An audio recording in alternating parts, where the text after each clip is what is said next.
Test, test, test.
بسم الله الرحمن الرحيم والصلاة والسلام على سيدنا ونبينا محمد وعلى آله الطيبين الطاهرين. صلوات.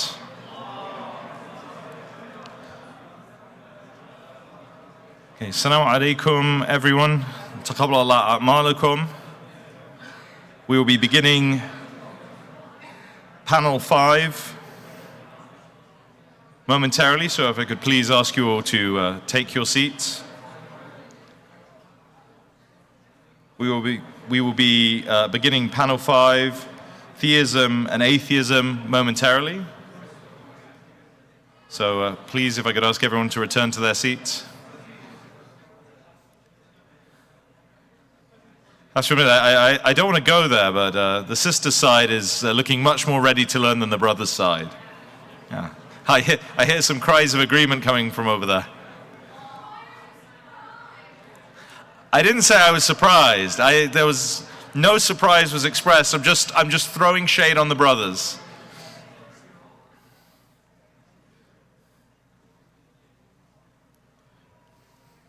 Okay, we'll be beginning momentarily.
Salawat ala Muhammad wa ali Muhammad. Okay, so we're coming to panel 5 today. Theism and atheism. So we've already heard, a couple of speakers have already touched on this topic so far in the conference. In particular, Sayyid Muhammad Ridhavi in his opening remarks, in his keynote address, called attention to new atheism and atheistic arguments against the existence of God. And I think, living in the modern world, atheism and the challenge of atheism is an ever-present feature in discussions about God, and especially in relation to discussions about God, religion, and science. For those of you of a similar age to me, you'll remember sort of going through young adulthood with people reading books like God is Not Great by, not Sam Harris, but Christopher Hitchens, that's right. And do you know what's an excuse? He's British. Like, I'm just trying to evade responsibility for my people here. I mean, let's face it, we're in North America. Like, Christopher Hitchens is not the worst thing that the British have sent over here. Richard Dawkins' The God Delusion was a phenomenon when it came out. It got a lot of media attention, and it really marked a shift in discussions about the existence of God. But I think also the discussion has moved beyond the new atheists. Like there are new forms of atheism, new ways of thinking about disbelief, and there are new struggles that we face as theists living in a godless society, but not godless in the sense that people actively disbelieve in God, but godless in the sense that people sort of look at the idea of God and sort of go, so what? There's sort of an indifference there. So we've got 3 really interesting papers in this panel, and I've been looking forward to these. They're very exciting. So first up, in almost reverse order, we're doing this just because of some of the speakers' schedules. So we're going to start with Dr. David Coolidge, who's going to talk about past history, present struggles, devotional theism in the 21st century. He'll be followed by Sheikh Dr. Saeed Subhani, who will be discussing the teleological argument in the modern world. And then finally, we will end with Professor Nabil Hussain, who is talking about atheists who love religion, anti-theism, and debates about God. And this panel, if that wasn't enough, this panel, because backed by popular demand, this panel will be chaired by Sheikh Vinay Ketia, who will be coming up to the stand momentarily. So if we could welcome him to the podium to chair this panel with a loud salawat ala Muhammad wa ali Muhammad. So you've got the biographies in order, yeah, and then just remind them to use the clicker.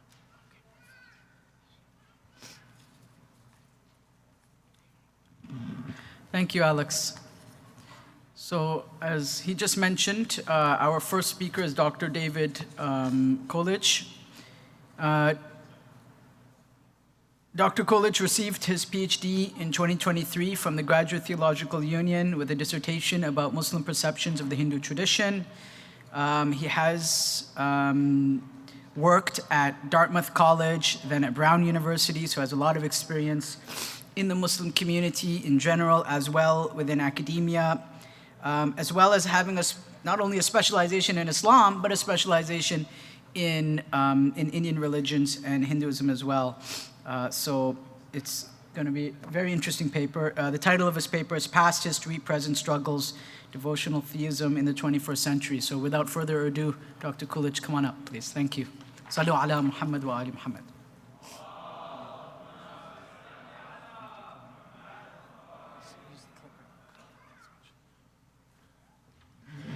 السلام عليكم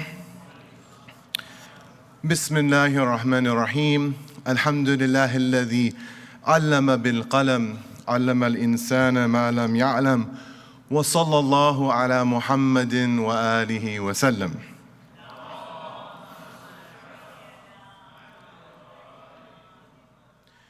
If we were to do a global census, we might get numbers such as this: that there are 2,380,000,000 Christians around the world, 1,910,000,000 Muslims, 1,160,000,000 Hindus, and then, on down the list. Now, what is striking about this particular statistic is that all of these largest traditions in the world began in pre-modernity. Right, so if we're talking about the modern world, all three of these traditions began before this thing we call modernity or the modern world came into existence.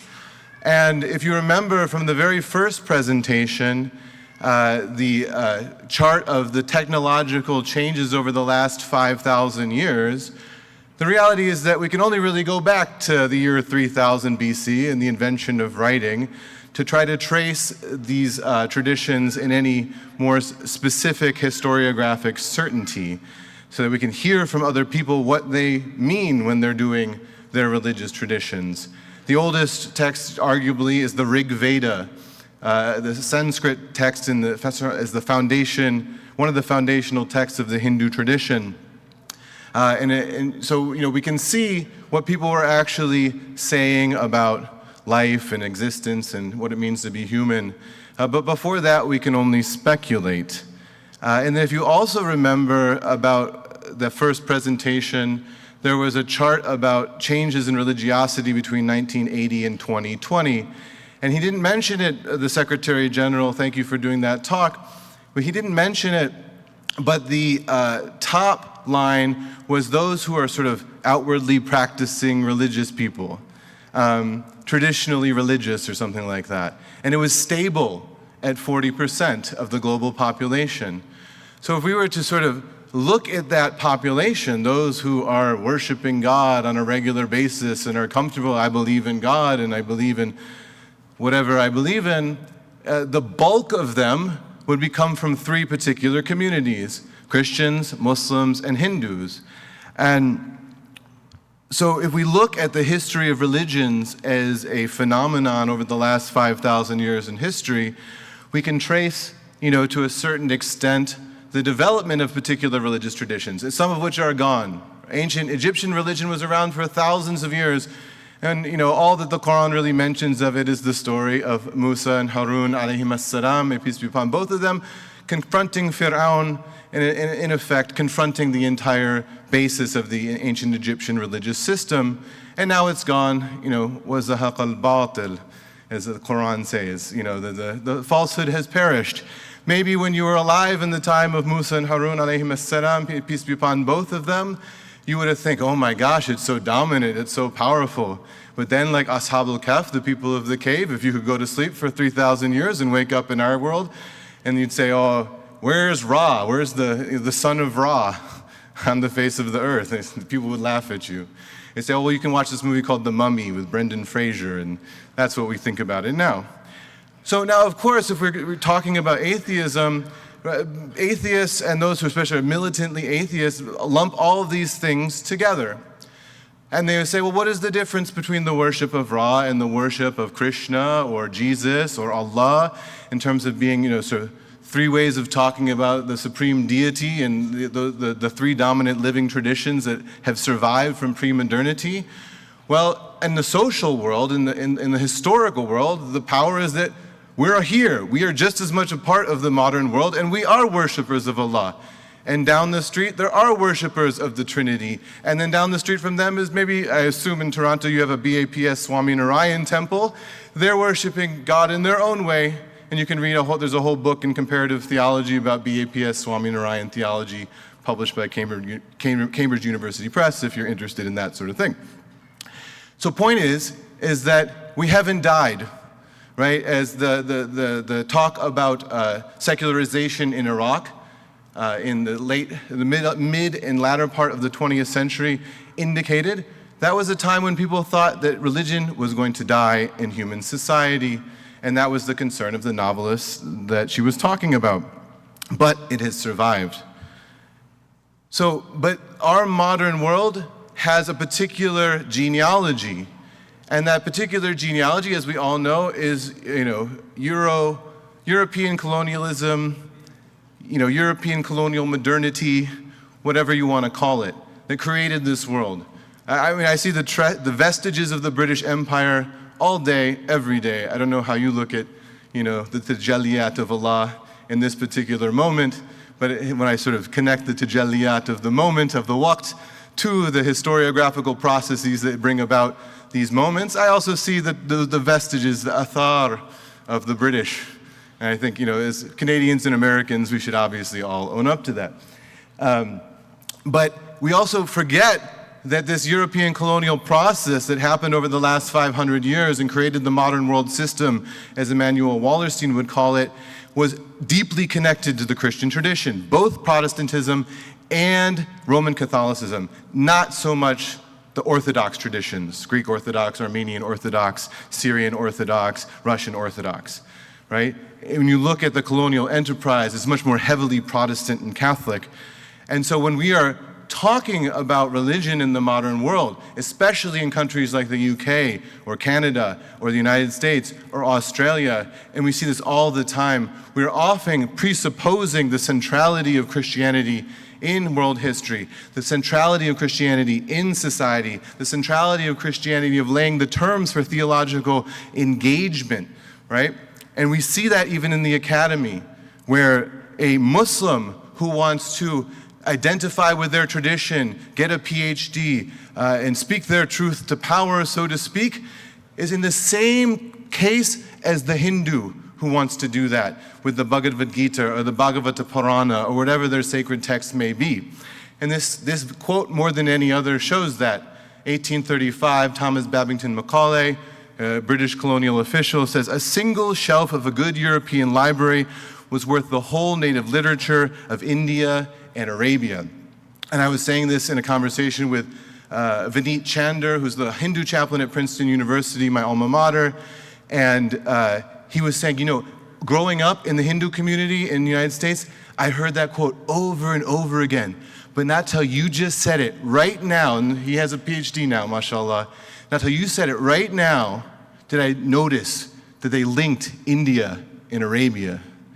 In the modern world system, and again, you could look at the scholarship of Emanuel Wallerstein if you want to see this, area studies was how the European colonial gaze looked at the sort of subaltern peoples of the world. Oh, here in South Asia and the British Raj, they're studying Sanskrit, or they're also studying Persian, right? Because it was a Persianate milieu for the Muslims. And then here in Arabia, they have these Arabic texts. So you have, your Ignaz Goldseers on one side, and you have your Max Muellers on the other side. So for those who are in the academy, know who I'm talking about. These European scholars who are foundational in Hindu studies and in Islamic studies. So I like the term devotional theism as a way to describe something that links the three largest pre-modern traditions in the modern world. So obviously Christianity and Islam, we understand many of the linkages, but within the Hindu tradition they have a tradition that is dominant called bhakti. And bhakti means devotion. And that means devotion to, usually one supreme Lord. Now there are various ontologies and metaphysics that undergird the different Hindu communities, but the point is that, let's just say Toronto area, we come to our masjid, we raise our hands, we say, Ya Allah. Someone else goes to the Roman Catholic Church and they stand in front of the crucifix and they call out, perhaps, "O Father, our Father who art in heaven, hallowed be thy name." And then just down the street from them, someone goes, "Hey Krishna, please, I have to pass my test. Bless me. I need to get married." Whatever the case may be, right? And so that what Vinay was talking about the secular age and Charles Taylor, that is one of the manifestations of it, is that we each have our place, right? In Vancouver, they're all in the same street, right? One after the other. In SEBA, the Shia Association of the Bay Area, in San Jose, California, there's us, then there are the Taiwanese Christians, then there's the Korean Christians, then there's the followers of the Pushti Marg, the followers of Vallabhacharya. There's a particular Krishna Bhakti movement in India over there. And over there, there's, I think it's called Resurrection Church, the mega church, evangelical Protestant. I don't know if the mayor of San Jose decided that, like as fiat, but as Vinay was talking about, you have that pluralism within this dominant political order. Okay, you can do that over there, you can do that over there, and you can do that over there. So, we have these linkages that we could talk about, We have sacred texts, Bible, Quran, Bhagavad Gita being a nice way of thinking about it. And then we also have our questions of authority. So this has come up in some of the panels, right? The same issues are being debated in those communities as well. And that relationship between the academic world and the religious communities is also part of it. You have your reformist thinkers who then become professors at big universities, and then they have the whole story about Professor Madarisi, who was one of my teachers, and the translation into Persian, plays out in similar ways, people writing on Sanskrit texts or whatever they may be. So there's ways in which we share these languages in this modern world that we share together. So I want to highlight 4 in particular: the academic, the political, the social, and the perspectival. In terms of the academic, what I would say is it's fundamentally about scientific descriptions of reality. And it is rooted in an evolutionary worldview. If we go back to that typology and the map, if you will, of religious traditions evolving over the last 5,000 years, there's literally the idea that it's all an evolutionary tree. That if you go back far enough into the Epic of Gilgamesh in the ancient Near East, you will find a proto-Nuh story, for example, a story that is similar to the story of the prophet Noah. And so the secular mind will say, well, Noah doesn't exist. It's a trope that comes from the ancient Near East that then was sort of naturalized into Hebrew literature, after the time of Dawood and Sulaiman alayhim as-salam, and then it sort of from there entered into Islam later on, right? And then they have their same critiques of Ramayana, right? When they look at Ramayana, they say, well, this clearly is a mythological story that doesn't exist. In the secular mind, Nuh alayhi salam, Prophet Noah, peace be upon him, is the same as Rama in the Hindu tradition, a mythological figure from prehistory that there's not much empirical evidence for, right? And this becomes the basis of historical truth. So we know that the Roman Empire was there because we have the texts in Latin and we can see the aqueducts in France or whatever the case may be. But if you go back further, it's really hard to say. And so it's a matter of faith, right? That becomes one of the ways in which faith is expressed in this modern secular world. Okay, you believe Rama exists, fine. Just keep it to your temple. Okay, you believe Noah exists, but keep it to your synagogue or your church or your mosque. And then when you go into academia, which is heavily inflected with a particular sense of global history, and I teach the book called A Brief History of the Human Race by Michael Cook, who was another one of my professors at Princeton. I try to teach Muslims at Bayan Islamic Graduate School how to read that book and think through it from a modern Muslim perspective. Because at the end of the day, if they are to go do a PhD in the humanities and social sciences, they will have to deal with that larger historical worldview. And then in the political, obviously we understand that we live in Canada, for example, or the United States of America, and these sort of secular democratic polities that come out of the Christian tradition, again, Protestant and Catholic primarily. And so we, for example, see that there's a particular genealogy of the political idea that you're free to change your religion whenever you want, right? So Vinay and I are beneficiaries of that law, right? And then they say, well, my parents will sometimes say, well, now what if your kids don't want to be Muslim? That's not okay. May Allah protect their iman and may they all become awliya, So that's not my goal. But at the same time, I'm grateful for the fact that I was able to leave Christianity and then leave secular humanism to become a Muslim. And then we can think of other things, right? Taxation, for example. Taxation in Islam is a central fiqh issue. Zakat, khums, kharaj, sadaqah, all these things, they're related to the concept of modern taxation. But, obviously in Canada and the United States of America, taxation is a secular issue. If you want to pay these charities, great.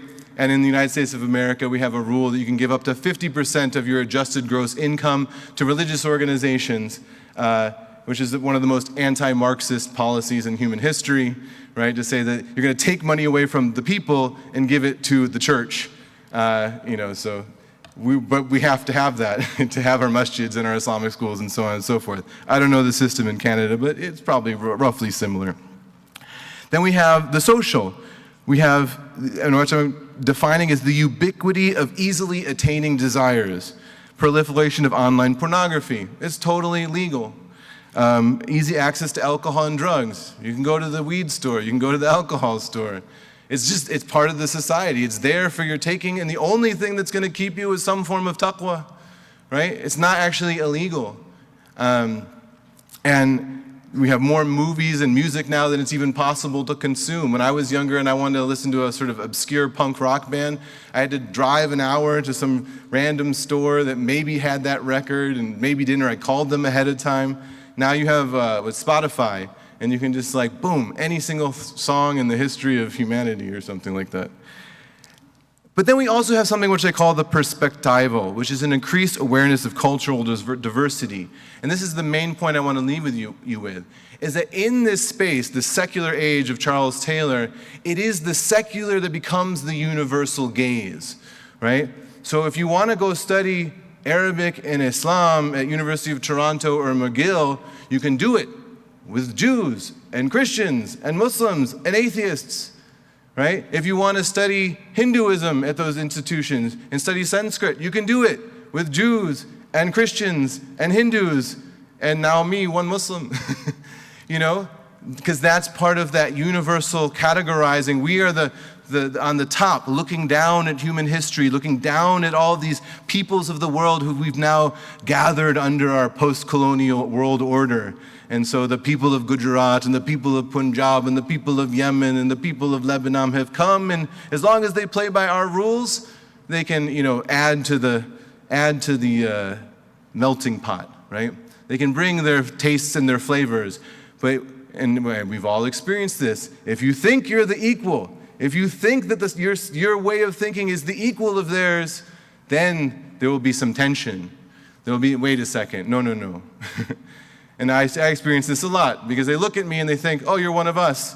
And then I say, Bismillah ar-Rahman ar-Rahim, Alhamdulillah alladhi hadana li hadha wa ma kunna lanahtadiya lawla an hadana Allah. And they're like, what is going on? I'm like, he's not one of us. He went native. He drank the Kool-Aid, and I've had to deal with that my whole life since I became Muslim. And so how do we deal with this? Very briefly, just in my field, I'll give you one example, that we have figures in our tradition that represent the universal impetus of Islam in human history and culture and society. And one of those great figures is Al-Biruni rahmatullahi alayh. He's a scholar who went to India in the 11th century, and he learned Sanskrit, and he wrote a book that Michael Cook, again, a non-Muslim global historian, said he was the first ethnographer.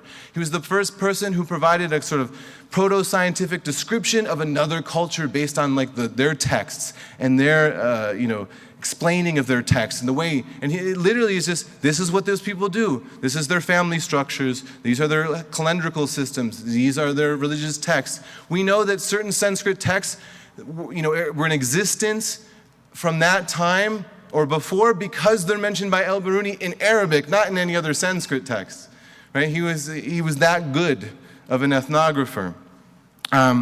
And so what does this show us? And I have a short article you can find online, Past, Present, and Future of Muslim Scholarship on the Hindu Tradition, on a website called the Berkeley Institute for Islamic Studies, which is run by one of the people involved in it is Dr. Taimaz Tabrizi, who did his PhD up here at McMaster University.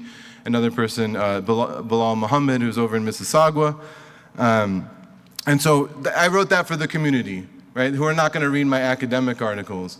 But I try to boil down this lineage of Muslims who study the Hindu tradition. And so when we think about figures like that, and there are many others we could call to mind, we recognize that we've always lived in a world of diversity where we are globally a minority, right? We sometimes like to think in this kind of intra-Muslim way where we're like, oh, we were once dominant. But no, globally we were not. We were not in North and South America, right? We weren't all in the way to South Africa, like in terms of a dominant presence. And so when we think about our present now, we recognize that we're in the same position we've always been globally. That these 2 billion or so Christians, they're not going away anywhere soon. 1 billion Hindus are not going away anywhere soon. But there's a way in which we are united in facing the challenges of maintaining our religious traditions in a secular world, right? And sometimes politics makes us enemies, but in many respects, sometimes we are allies in that struggle to really truly believe in God in the face of secularism. And so we have to have the sort of himma, the sort of audacity, if you will, to believe that we truly do have a universal perspective, right? Our brother, who's the president of the World Federation, he said that, we're an endangered species. But from my perspective, from the minute I learned about the way of Ahlul Bayt, from the first majlis I went to, the Khojas were with me all the way. My first ziyarah to Iraq was with all Khojas, and it was amazing and wonderful, right? Why? Because you're carrying a universal message.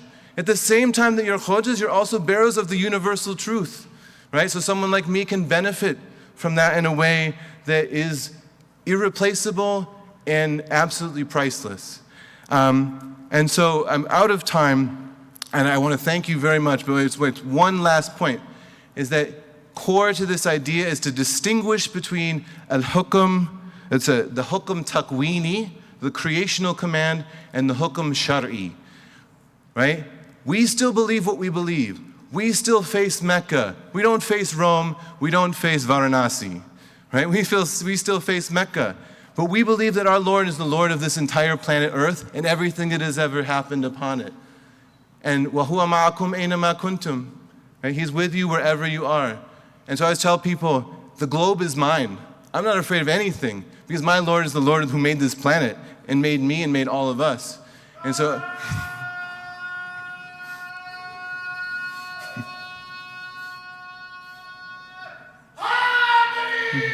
Ya Ali! Jazakumullah khair, wassalamu alaikum.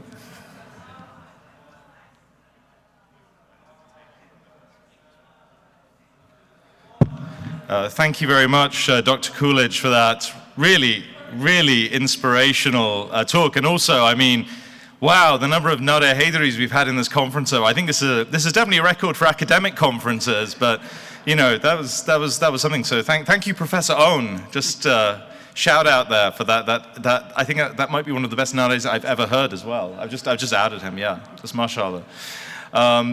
Now, you said something about this universal message being irreplaceable and absolutely priceless, and I think that's how we all feel about you, Dr. Coolidge. And I know that you've got a flight to catch, so you won't be here for the closing ceremony, so we wanted to express our appreciation to you for coming to this conference, sharing your knowledge, and for all the hard work you do in the service of this universal truth. And so if I could ask the President of the World Federation, Al-Hajj Safta Jafar, to come up here, we'd like to present you with a small token of our appreciation. It's a little award. It may incur an excess luggage allowance, though, as it's a little bit heavy.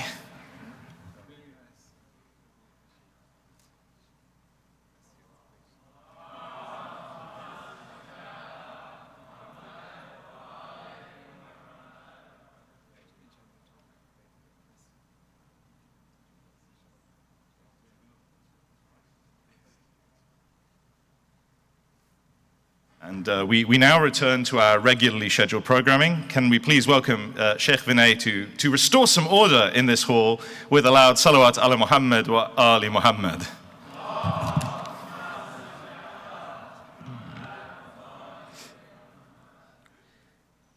Now we are honored to have Sheikh Dr. Saeed Subhani. Dr. Subhani specializes in Islamic disciplines, including theology, philosophy, jurisprudence, and the principles of jurisprudence, Quranic exegesis, history, and many, many other things, mashallah. He has just so much knowledge. He's a fountain of knowledge. He's authored many books. He's a student of Ayatollah Jawadi Amali, Ayatollah Mirza Jawad Tabrizi, and Ayatollah Ja'far Subhani. He's obtained his PhD in philosophy of religion from the University of Edinburgh, and his publications include Religious Diversity and Contemporary Shi'i Thought, among numerous other publications and books that he has written. The title of his talk is The Teleological Argument in the Modern World. So I'm sure it will be very scholarly and very interesting. Dr. Subhani, please come on up. Thank you.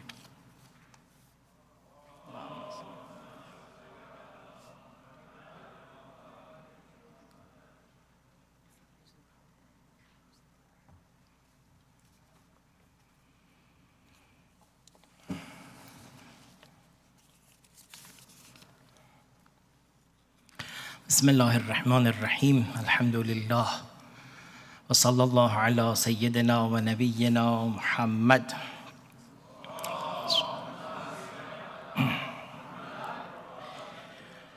It's a great honor for me to be in this conference.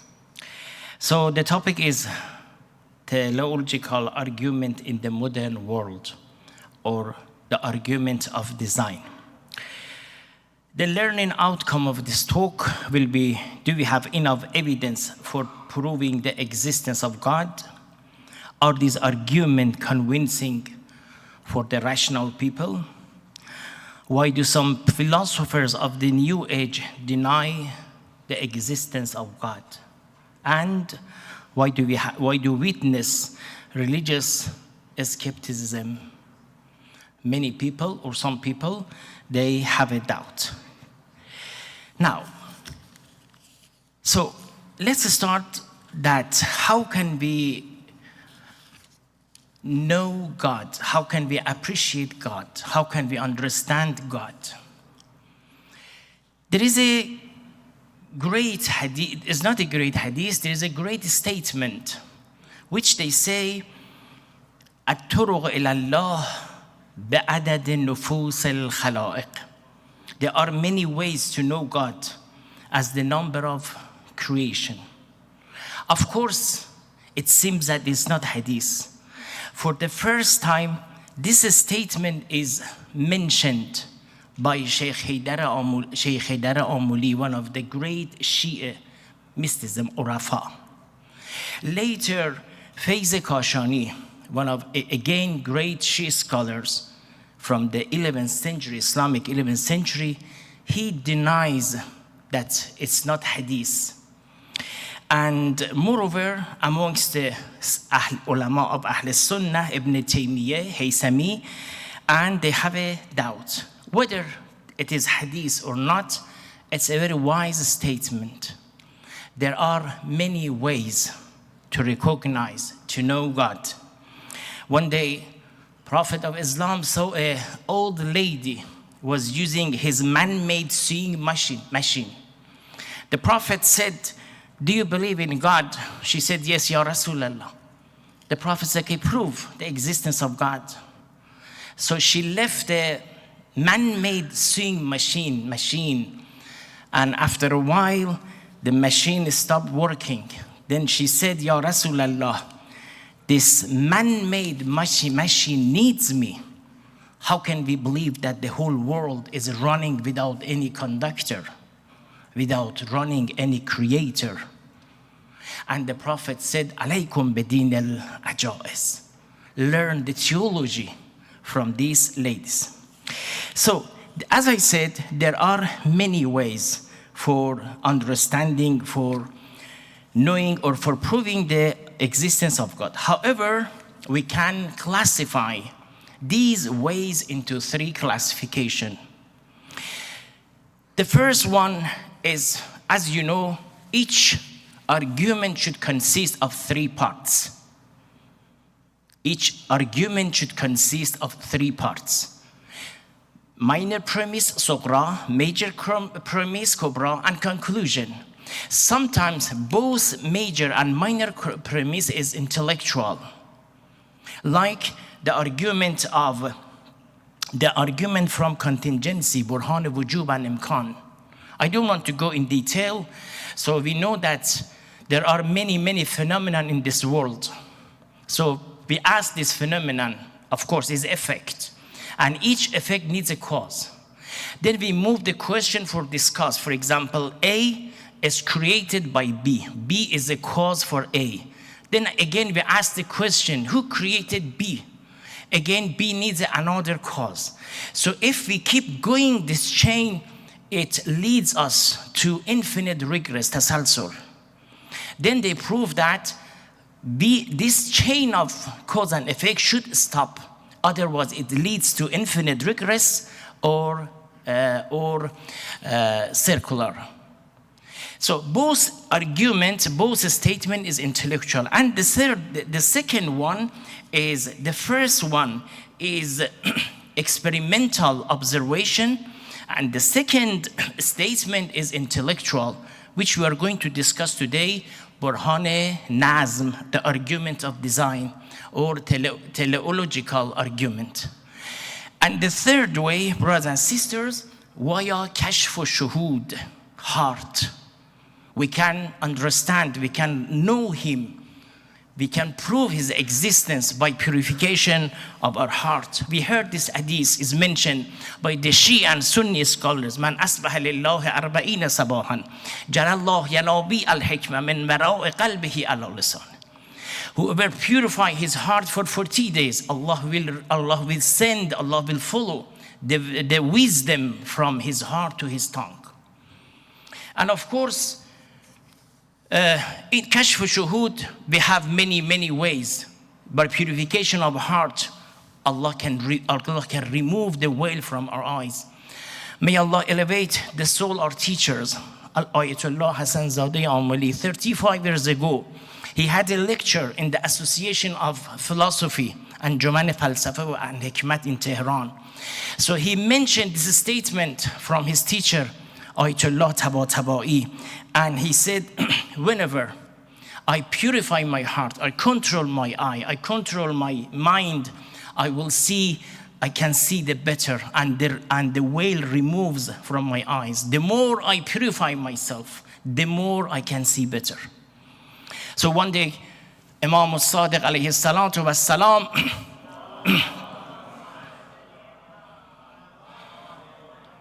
he denied the existence of God. The Imam said, have you ever been to boat? He said, yes. Have you ever seen any problem or chaos? He said, yes. And Imam said, at that time, have you thought someone to help you? He said, yes. The Imam said, that's God. The person which you are looking for you to help you, that's God. So there are three ways. Number one is total intellectual. Number three is total non-intellectual, like kashf shuhud.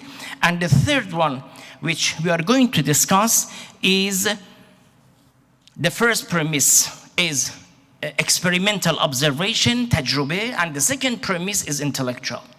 So I look at a beginning of this argument, the argument of design. It seems that we can find some background for this argument amongst the Muslim and non-Muslim scholars. I don't have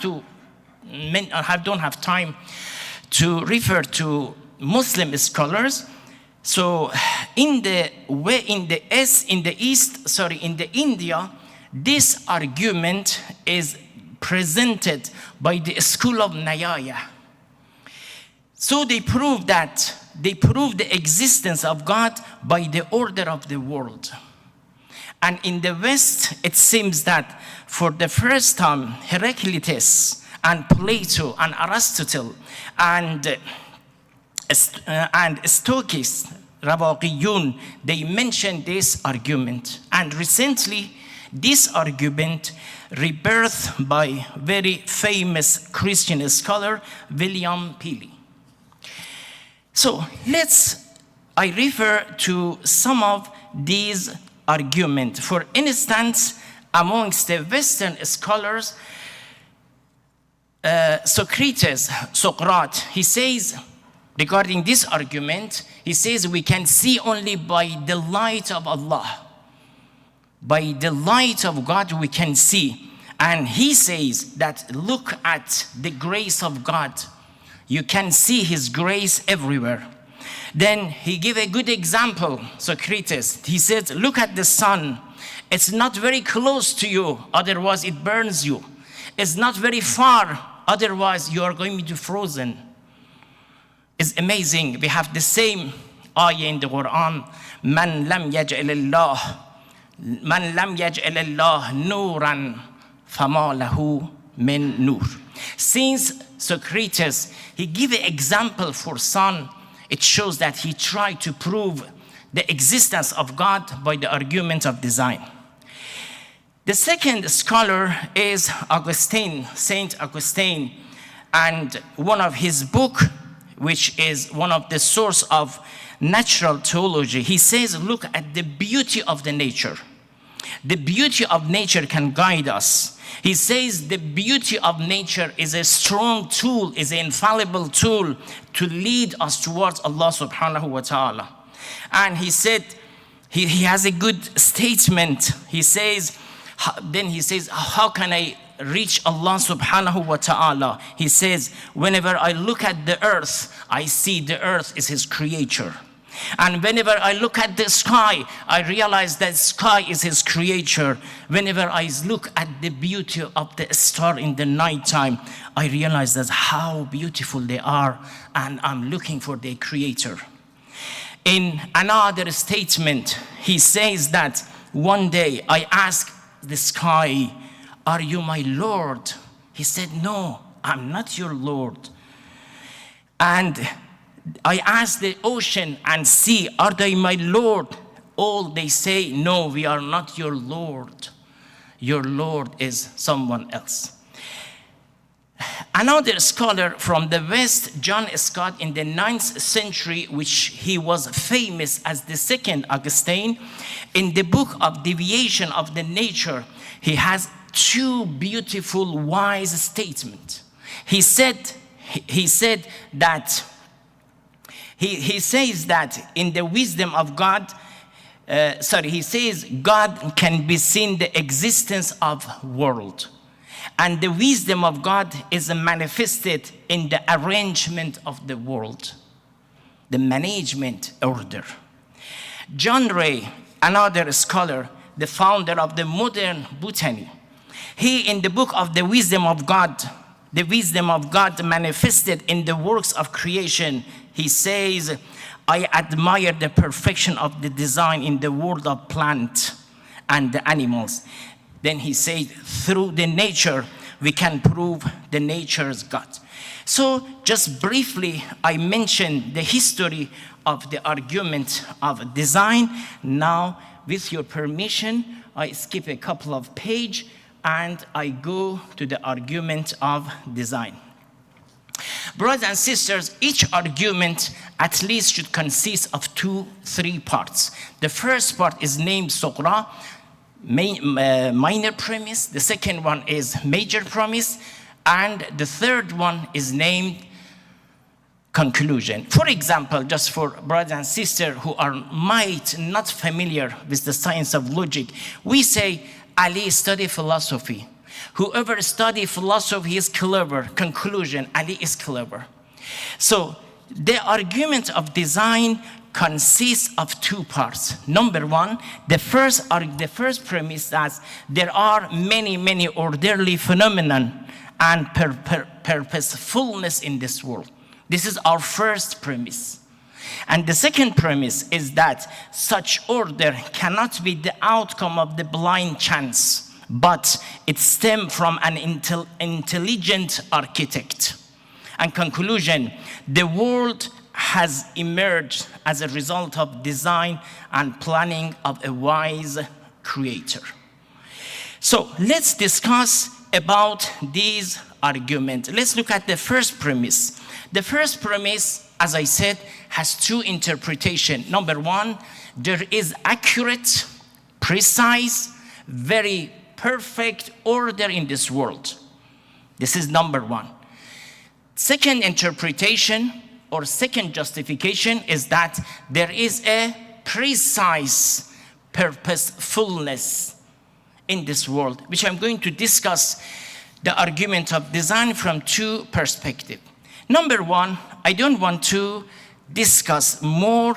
The first one is Abraham Creasy.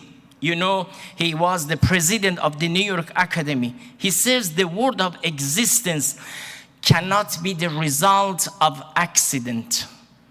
It needs a very wise and intelligent creator. Then he says, this is my time, 6 minutes left. Okay, the time is flying. Okay, he says the size of the earth and the distance from the sun, the temperature and the life-giving ray of the sun, the thickness of the earth's skin, the quantity of the water and the amount of the carbon dioxide, the volume of nitrogen, the emergence of man and his survival all indicates the existence of an accurate order in the universe. So he tried to prove the existence of God by the order, by accurate arrangements. So I don't have time. Let's go to second interpretation, is the purposefulness. When you look at the world, you see that everything goes to its own direction. Look at a bee. The bee knows how to produce honey. A bird knows how to lay egg. And all animals, if you look at whatever Allah created, they know how to go to their own destination.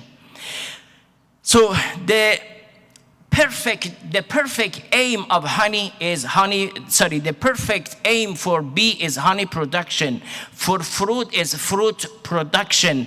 For animal is general production. So how can we say these creatures, they go to their own destination by themselves?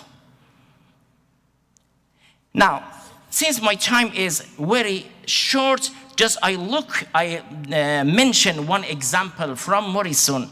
He has a very, very good book, and I advise brothers and sisters to read this book. He mentioned about the purposefulness of the purposefulness in this world. He said, look at this fish, the name of eel. So whenever this fish reaches to the age of maturity, he travels miles and miles, and he goes to the depth of the world, the depths of ocean in the Bermuda Island, and he lay egg. And after that, when the baby came out, the mother passed away, and the children goes back to their own homeland. The same children, when they get mature, when they want to lay egg, they again move to the island, the Bermuda Island, and they lay egg. So then he says, who taught them to travel miles and miles and reach there? So I would like to mention one beautiful thing. So, as I said, brothers and sisters, the argument of design consists of two parts. Number one, you see a very, very accurate, precise order and purposefulness in this world. And let's look at the second premise and Kubra. Again and again, William Pilley, he has a very, very good book, which is The Principle of Moral and Political Philosophy, is a textbook in the University of Cambridge.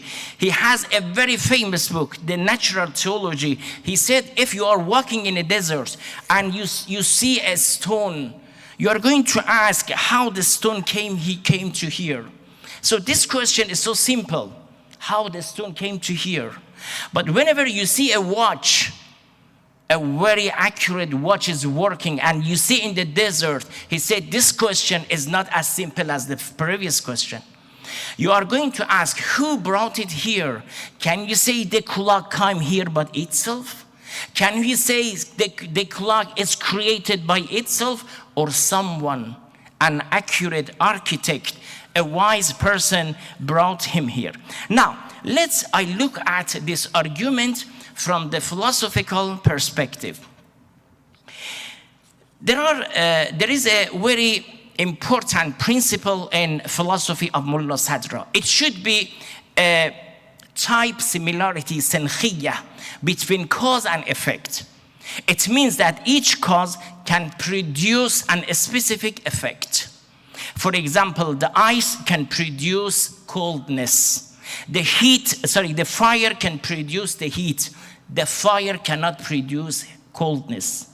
Or the ice cannot make our room hot. So there is a type similarity, senkhiyya, between cause and effect. Then the philosophers, they say, whenever you look at between cause and effect, if the effect is precise, if the effect has a very, very accurate order, the type similarity, senkhiyya, says the architect of this phenomenon should be wise, should be intelligent, because there is a senkhiyya between cause and effect. Now, I have just, if with your permission, a couple of questions has been raised against this argument. How many minutes do I have time? But have you adjusted correctly at the beginning? Pardon? Okay, inshallah in 3 minutes. So the first question which is presented, there are 4 questions against this argument. And alhamdulillah, the Muslim philosopher, even some non-Muslim philosopher, they try to argue and answer. The first question is mentioned by John Haspers. John Haspers says, you discuss about the order. What is the definition of order? What does order mean? Something might be order for someone, and something is not in the order. For example, he says one picture might be beautiful for some people and is a chaos for other people. The answer is that we say to John Haspers, the order is not like a picture. The order of the world is not like a picture. You say someone says it's in order and other group says it's not order. Look at the sun. This ayah is mentioned. The day and night, because the earth is turning around itself and it creates day and night. Again, the earth is rotate around its axis and it creates 4 seasons. So everyone, they say, is a great order. Nobody can deny the order of this world. لا الشمس ينبغي لها أن تدرك القمر ولا الليل سابق النهار وكل في فلك يسبحون. So I don't want to go in detail, and just I would like to wrap up my lecture by a great hadith from Imam Hussein alayhi salatu wassalam. Inshallah, you will see the question, the argument in my paper. Imam Hussein alayhi salam, when he reached to Arafah, and he read the ayah Arafah, he presented the ayah Arafah. In his dua, he refers to the argument of design, and he says, كيف يستدل عليك بما هو في وجوده مفتقر إليك. How can I prove that your existence by sun, which sun needs you? How can I prove your existence by moon, because moon needs you? أيكون لغيرك من الظهور ما ليس لك. أليس أيكون لغيرك من الظهور ما ليس لك. Is there any manifestation in the world other than you that it's not for you and it wants to reveal you? Who wants to reveal you? Everyone needs you. حتى يكون هو المظهر لك متى غبت حتى تحتاج إلى الدليل. Oh my Lord, you are not absent. So since you are present, you don't need dalil. You don't need evidence. Your existence is clear, is self-evident. There is no need for proving your existence. متى غبت حتى تحتاج إلى الدليل. Then Imam said, أميت عين لا تراك. So there are 2 interpretation or 2 translation for this part. Number 1, some of the people who translate this hadith or this dua, umiyat is a cursing, is a nefrin. Nefrin is opposite of dua. So Imam cursing, whoever cannot see God, may Allah blind him. But our teacher, Ayatollah Jawadi Amoli, he used to say, it's not cursing, it's not nefrin. It's jumla khabari, is a statement. Imam wants to say, whoever cannot see you, he is blind. The person who cannot see your existence, he is blind. Walhamdulillahi Rabbil Alameen.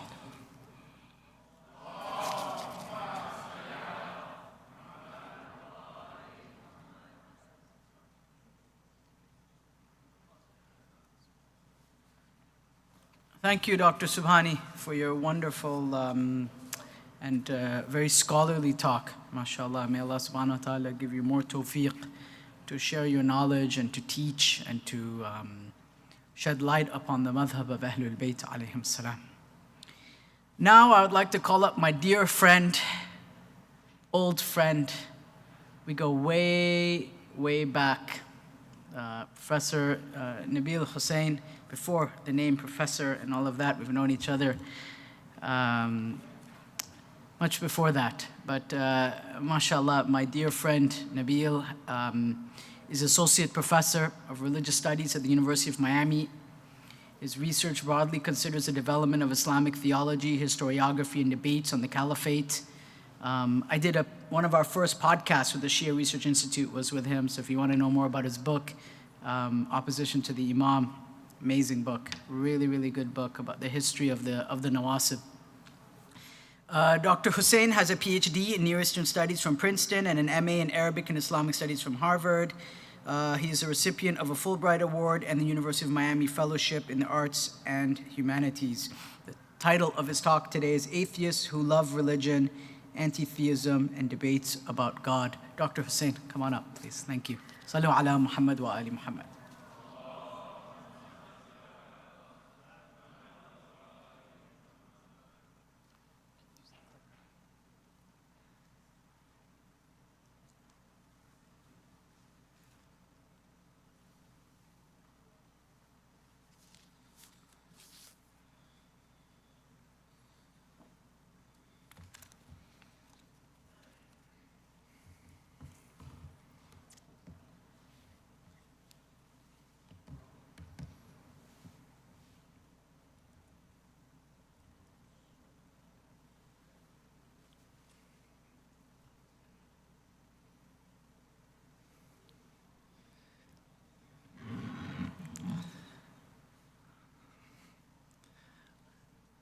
Greetings to everyone here. Assalamu alaikum wa rahmatullahi wa barakatuh. I'd like to thank the organizers for this opportunity to share a little bit of my research and some of my teaching at the University of Miami. Sheikh Fanay was very kind with the introduction. Right after he got off the stage, I wrote him a text message telling him, "You killed it. That was amazing. That was great." His critique of liberalism is something that really is important to me because that is something that I need in my own development. I am one of those individuals who was raised in this liberal tradition and hasn't fully deconstructed what that means to my own psyche. So I was just like, I need to read Sherman Jackson. I need to read what you're reading. I need to see that critique that is launched against liberals who have been described as, I guess the definition of a liberal is someone who's so open-minded that their brain has fallen out. And I immediately thought of myself in that with my second book, he mentioned Opposing the Imam. The second one, Dr. Alex didn't mention it, so I'm mentioning it myself, Caliphate and Imamate, available at all bookstores, fine bookstores everywhere. And it's one in which we asked, my co-author and I, Hassan Ansari, ask what makes a legitimate caliph? What makes a rightful imam? And we provide an anthology for the first time in the English language that tells you these answers according to the Ash'aris, according to the Mu'tazilis, according to the Ibadis, according to the Zaydis, according to 12 Shi'is. We look at Sheikh al-Tusi and his Talkhis al-Shafi, and according to Ismailis. So I have a few copies that I can share, that I can sign and provide for those who are interested. But today's talk is not about that. It's entitled Atheists Who Love Religion, Anti-theism, and Debates About God. I teach a course on atheism that considers two related themes: the reason for which atheism rejects belief in God in the supernatural, and how we can understand skepticism about the concept of God to be a long tradition that can be traced back many centuries. Atheism is thus both a rejection of religious belief and a religion-like tradition of its own. Because believers formed societies that were hostile or intolerant towards non-believers, atheists usually express their views through the types of questions that they ask, rather than openly declare their heretical beliefs. Rather than openly say, it seems kind of weird to believe in an all-powerful God with the ability to stop all evil, a skeptic or a non-believer would ask, if God exists, why does unspeakable pain, suffering, and evil exist at the same time? Believers can ask the very same questions. The difference is that believers may ask with great confidence that God exists and that there's a compelling answer out there. Some will claim that this answer is simple. Some will say that it's mysterious. Others will say that it's complex. But believers will agree that the real answer is one that God knows and that we can grasp only occasionally as humans. By contrast, non-believers ask these questions as part of a process that has led them to the conclusion that this concept of God has too many problems and there are too many gaps. The ancient Greek philosopher Epicurus, who died in 270 BC, was one example of someone who famously voiced his skepticism about the concept of God because he deduced that the existence of such a being would theoretically lead to a non-existence of evil, or that otherwise the concept of God would be very limited and contradictory to popular stories of a creator that keeps a watchful eye and engages in divine intervention. Epicurus famously asks about divine intervention this way: is God both able and willing? Then whence come evil? Is he neither able nor willing? Then why call him God? The early 19th century English poet Percy Shelley similarly asks, if God is infinitely good, what reason should we have to fear him? If he is infinitely wise, why should we have doubts concerning our future? If he knows all, why warn him of our needs and fatigue him with our prayers? If he is everywhere, why erect temples to him? And of course, we know the teaching of the Prophet that Allah has made the earth my masjid, right? So it's not just the temples, the synagogues, the masajid, but the entire earth. Sallu ala Muhammad wa ali Muhammad.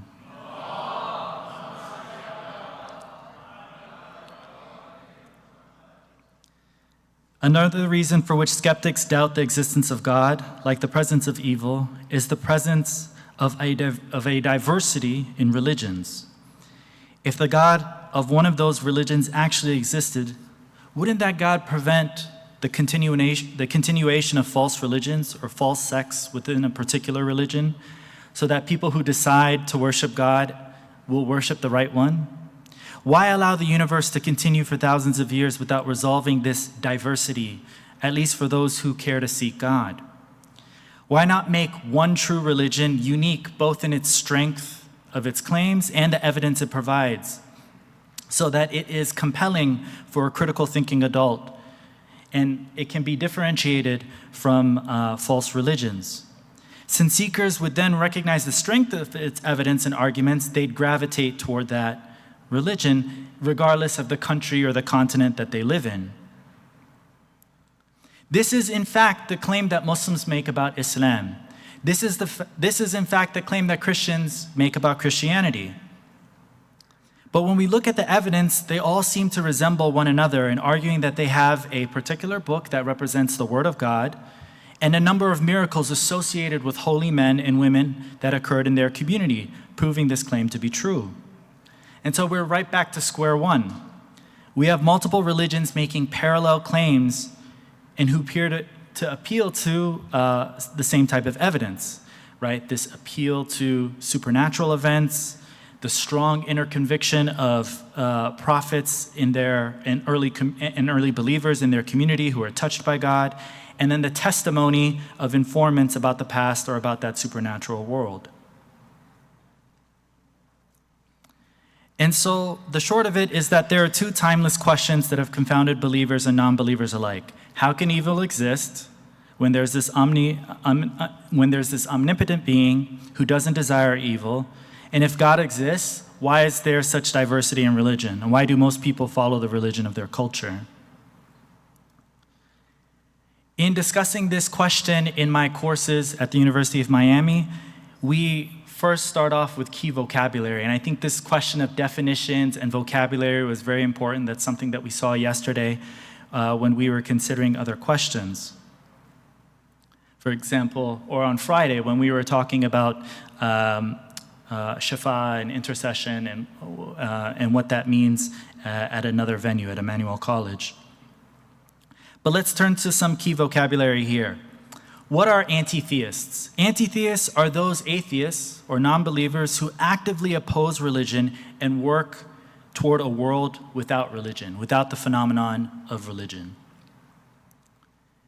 Agnostics are people who emphasize the uncertainty in questions about God's existence and often claim that it's unknowable.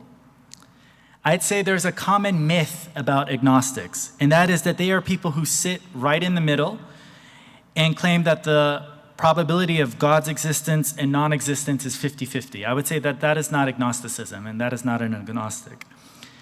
Let's rid ourselves of that misconception. The key feature of agnostics is their epistemology.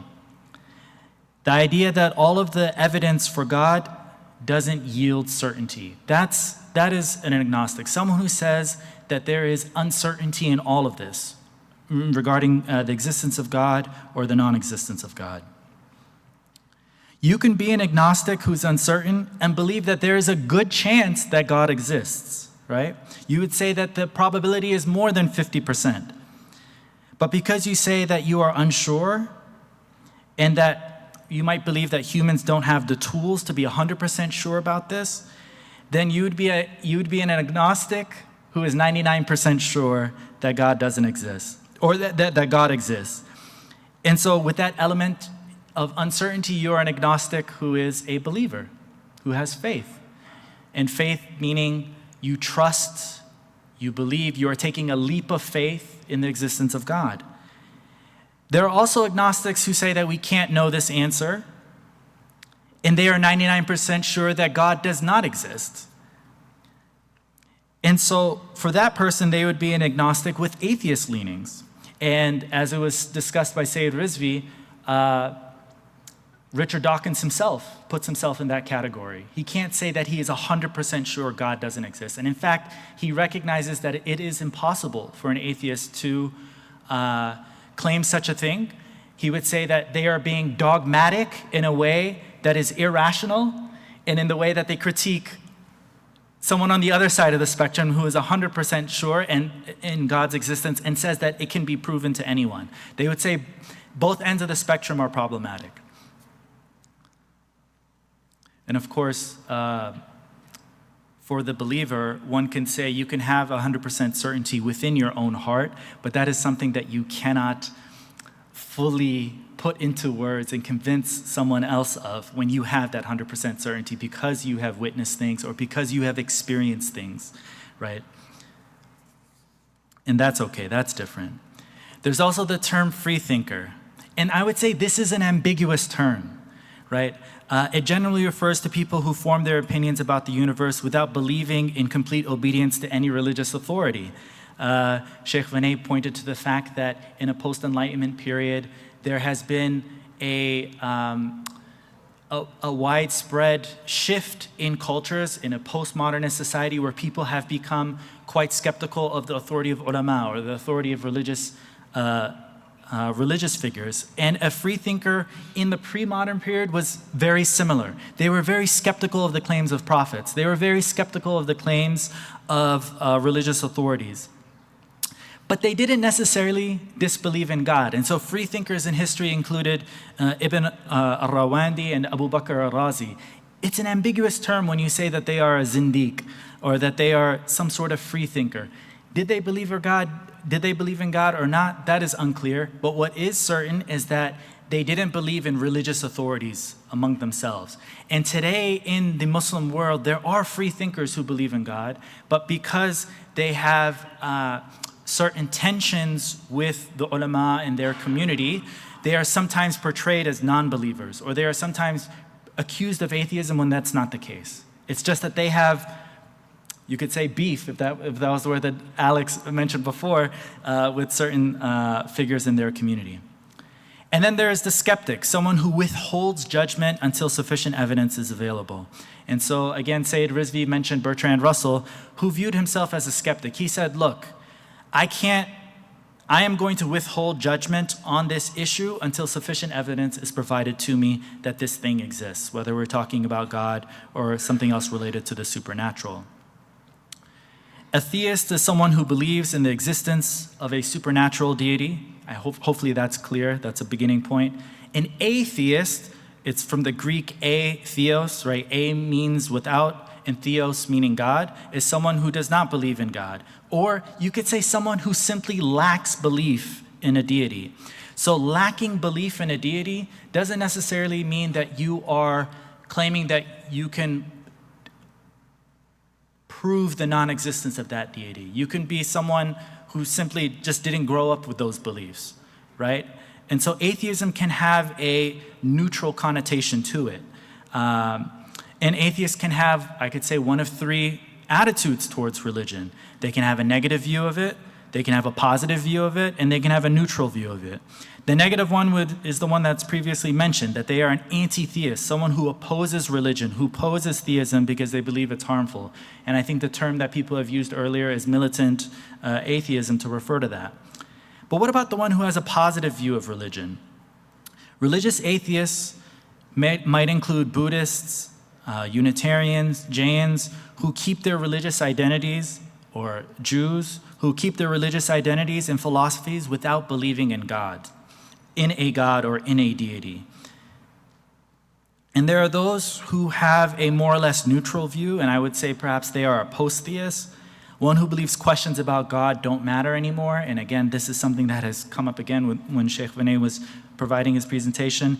This person would say that we humans are preoccupied with debates about God's existence in the past, but this debate is no longer a meaningful one.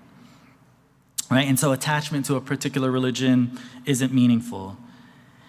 It could have benefit for some, it can be harmful for others, but they don't put themselves as saying that religion is necessarily one or the other. And so we've defined the types of humans that may exist on this question of God, but when we talk about the concept of God, we should also define what we are talking about. And here I want to turn to the God hypothesis, so to speak. I'd argue that the term denoted a supernatural creator or a conscious, intelligent agent. The term also denoted a deity that was worthy of worship and whom humans should petition in prayer. And so when we talk about the God hypothesis, it's a hypothesis that posits that there exists a supernatural and superhuman agent who deliberately designed and created the universe and everything in it, including us. And so what does that mean? When we say supernatural, we're saying that beyond this physical world, beyond this universe that we occupy, there is an unseen world, right? Beyond matter and energy and the life that has been given to us as animals or as plants, beyond this natural world, which we can study through physics or chemistry and biology, there is the supernatural. There is the ghaib, the unseen world. If someone is a naturalist or a materialist, they would be opposed to this supernaturalist worldview. They would say there's only this physical world. And so when you believe in the God hypothesis, you posit that there are supernatural causes. There is an agent or agents that represents the answer to why something exists. And so the God hypothesis in the ancient and medieval world held that God was the creator and, as Sheikh Subhani mentioned, the designer of the universe and all life. God is the supernatural cause to why good things or good fortune can occur to people. God was also the supernatural cause for why natural disasters befell a city or a nation. God was the cause for miracles that saved a community from destruction. God was the source for when Jesus with his two hands is able to give vision to someone who is blind, and so on. In being a superhuman and intelligent agent, this denotes the idea that God is more powerful and knowledgeable when compared to humans, right? More powerful meaning a human cannot end God's existence, but the opposite is true. And it's for this reason that ancient societies recognize this hierarchy between themselves. And they recognize many hierarchies, right? That the free folk were higher than the enslaved, that men were higher than women. And so they recognize that kings were higher than laypersons or subjects. And so they recognize that the King of Kings in this God hypothesis was something, some power that was beyond, that was superior to humans. He was the wisest and most powerful agent in the universe. God was immortal and eternal, never weakened by age or fatigue. And so, in being the wisest being, God is the source of scripture, right? Books with the answers that we need for guidance. And so it's for all of these reasons that the deity was viewed as definitely worthy of worship. Now, for believers in the God hypothesis, God created this universe and human life with a grand purpose in mind. And I think that's, again, a very important distinction between an atheist and a theist. That an atheist or someone who lacks belief in God will say, well, things will exist just because. Right? There is no purpose or ultimate meaning to the existence of the universe. It just exists. In the way that fire just burns and two hydrogen molecules and an oxygen molecule is water. It just is, right? And so for a believer, they'll say no, that there is a grand purpose in mind, that God does not create the universe out of futility. Right? Someone would say that purpose could be to experience love, to worship God, to know God, to experience bliss in heaven, and so on. And so for a person of faith, there is a deliberateness in all creation, right? And this is of course spoken of in the Quran. And so it's with that introduction we turn to what is not part of the God hypothesis. The argument that atheists make is that when you have individuals who retreat from the God hypothesis and they provide alternative, less objectionable conceptions of God, as again Sheikh Vinay mentioned, individuals who create a religion that is just soothing for themselves, they stretch the meaning of words until they retain scarcely anything of their original sense. By calling God some vague abstraction which they've created for themselves, they pose as deists, as believers before the world, and they may even pride themselves as having attained a higher and purer idea of God, but their God is nothing but an insubstantial shadow and no longer the mighty personality of religious doctrines. The point here is that you've had deeply critical thinkers who identify as believers in God retreat from the God hypothesis in different ways. They've, for example, recognized that, well, the God of the Hebrew Bible and the Quran seems to resemble a tribal God where, you pray to that deity and they take their side against other tribes, thinking again of the Hebrew Bible and the Israelite God versus these other tribes that existed in the ancient Near East. And so people have tried to rethink how they can have a God that doesn't fit that model. And when they retreat from that God hypothesis, they understand that, for example, if God is completely transcendent and isn't involved in who wins the next soccer or football game or who wins the next war or so on, that when one engages in prayer, it's a symbolic activity where you are sharing your concerns with this deity without expecting intervention because this deity is completely transcendent. And so the argument that atheists and even traditional ulama have made is that when you retreat from that concept of God, you have lost its original meaning and that it no longer upholds the doctrines and beliefs that previous believers held in regards to God. And to sum up, there are three lessons I'd like us to draw from this talk. First, that there are anti-theists, those who are strongly opposed to the phenomenon of religion and the concept of God. And there are atheist practitioners of religion who view religion as a positive vehicle of spiritual practices that help with human well-being. There are classical doctrines about God in this God hypothesis that modern, progressive believers retreat from because they recognize that there are some tensions and problems, and they begin to portray that God as a non-interventionist God. And there are traditional practitioners of religion who would say, that is not God that you are worshiping when you do this.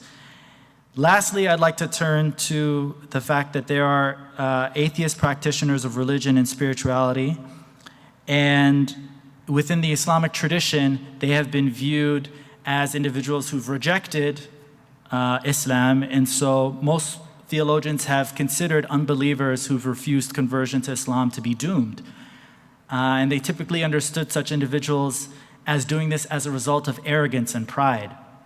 However, they also recognized that some of these unbelievers engaged in what theologians called nadhar, careful examination of Islamic doctrines. And according to one theologian, I've only found one in the early period, one Mu'tazili theologian, he said, if someone engages in careful examination of Islamic doctrine, they exerted great effort in their search for the truth, but came to the conclusion that Islamic doctrines were false, that it would not befit God's wisdom to punish the latter when they've committed no offense, no jurm. Their responsibility was to carefully consider the existence of God and their duties to such a creator, and they sincerely attempted to fulfill this duty. God would judge such individuals who exerted great effort in seeking the truth to be excused, ma'dhur. We know this because God states, God does not create hardship and adversity in his religion or such an impossible situation for his creation, and God doesn't create such adversity or impossible situations for one with sight, for one who has been paralyzed, or for one who's facing illness. Otherwise, it would be considered taklif ma la yutaq, the imposition of a duty on one who's unable to fulfill the duty. Or that person would fall under the category of people that scholars have termed insufficiently equipped to recognize the truth of Islam, mustad'af or mustad'afun. And so the Arabic is man balagha fi al-talab wal-nadhar wa istifragh al-majhud wa lam yanil al-maqsood. زعم الجاحظ, this Mu'tazili theologian, أنه معذور إذ لا يليق بحكمة الحكيم أن يعذبه مع بذل الجهد والطاقة من غير جرم وتقصير كيف وقد قال الله تعالى وما جعل عليكم في الدين من حرج وليس على الأعمى حرج ولا على الأعرج حرج ولا على المريض حرج. جزاكم الله خير. صدق الله العلي العظيم. والسلام عليكم ورحمة الله وبركاته.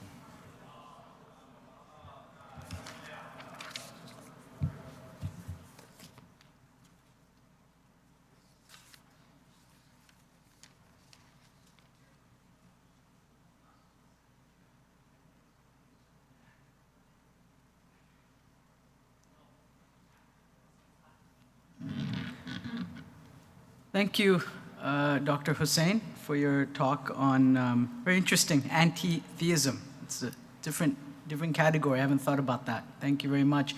Now we're going to shift to the Q&A. So I'll call up Alexander to take over again.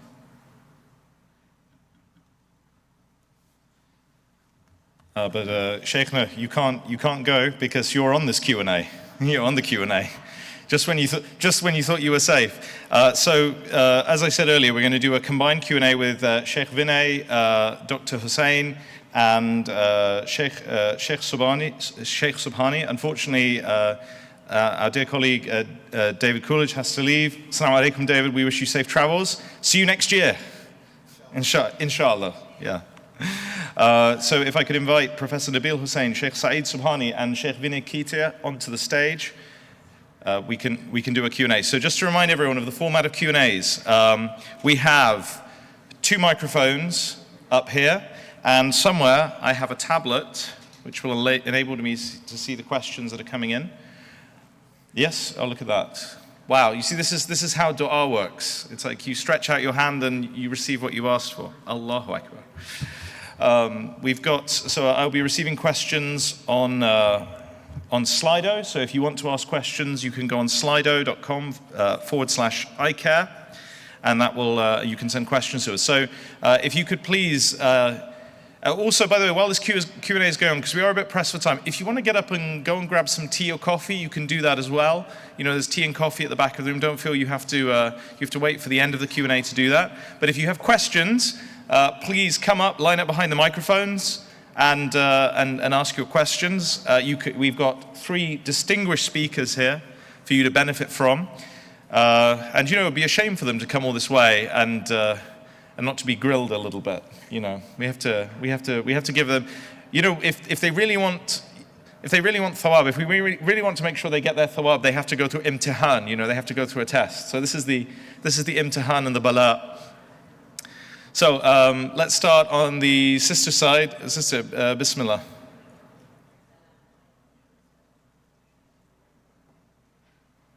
Okay, Assalamu alaikum. Alaikum salam. I have a question. It was addressed for Sheikh Vinay and as well as Al-Hajj Saftar Jafar. You guys talked about the madrasa curriculum and the educational system, especially in Islamic schools for youths and children, and the advancements that you guys have taken on through WF. What I would like to know is, do you guys have in the near future the same vision to help volunteer teachers to advance themselves in the way that they're teaching in madrasa and teaching the youths of our times? Just because I am one of the early immigrant children who graduated from East End Madrasa.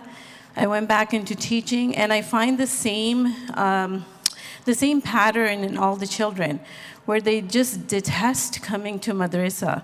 They don't like the teachers, they don't like what they're being taught, and it's always like a drag to get them out on Saturday morning or Sunday morning, yet for school, they're ready at 7:30 in the morning. And I'm finding that a lot has to do with the lack of teaching and I guess education for volunteer teachers to come out and teach in the same type of social environment that the children are growing up in. We always follow the hadith of Imam Ali alayhi salam saying that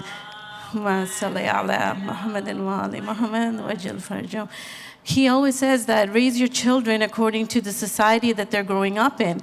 But we're not teaching our children in the society that they're growing up in. And I think now it's kind of backfiring on us young parents. So to sum it up, my question is, what suggestions and possible avenues that you guys have in mind that parents and volunteer teachers can take place? And also, is there anything in your vision to help with teachers' trainings while you bring in new madrasa curriculum and content?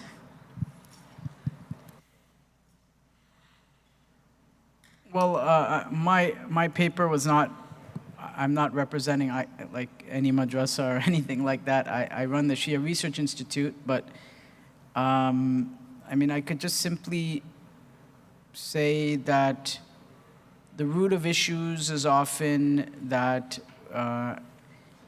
Sunday schools are voluntary-based, right?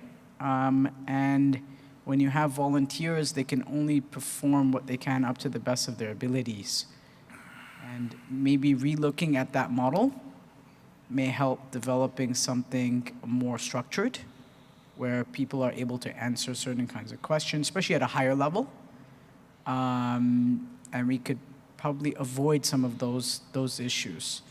But again, I have no stake in it. In the sense that I'm not an administrator, so at least I used to be in Asadik. I have no affiliation with the Sunday school or their influence over that curriculum. But that's just my 2 cents in the structure of how teachers are appointed and the whole kind of emphasis on everyone's a volunteer. You get what you get when it's just volunteers. So anyways. Does anyone else want to add anything? No? Okay. So if we could now have a question from the brother side. If I could just make a small request. We have about 25 minutes remaining in the Q&A/coffee break. That seems like a long time, but it can be depleted very quickly. We also have questions online. So if I could ask if I could ask questioners to keep their questions to under 1 minute, ideally under 30 seconds. So, try and keep the preamble as short as possible and get to the question. And I'm going to ask our experts on stage as well to try and limit their responses to 2 minutes or less so that we can get through all of the questions. And then if we find that there's a surplus of time, we can revisit some issues. Yeah, if we could.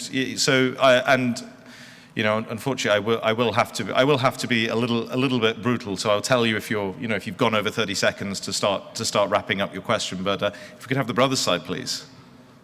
Challenger number 1. Assalamu alaikum wa rahmatullahi wa barakatuh. Sheikh Mina, I was really touched by your discussion. Honestly, it touched me to the core.